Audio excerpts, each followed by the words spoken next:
Previously, gift cards could only be redeemed by customers on customer-facing checkouts. To help you provide a consistent experience and improve gift card removal, we've added redemption support for any business-collected payments. Let's learn how to do it. Head to the payments section you prefer. For this tutorial, we'll be going to the one in Contacts and clicking Charge Now. Toggle Redeem Gift Card on.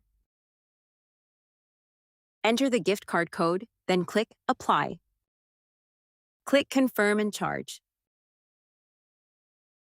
With this update, you can now apply a customer's gift card when recording or collecting payments on their behalf, creating a consistent redemption experience across both customer-facing and business-initiated payment journeys. Whether you're recording a payment, charging a customer directly, or creating a subscription, you can now use the customer's available gift card balance before charging any remaining amount to their saved payment method.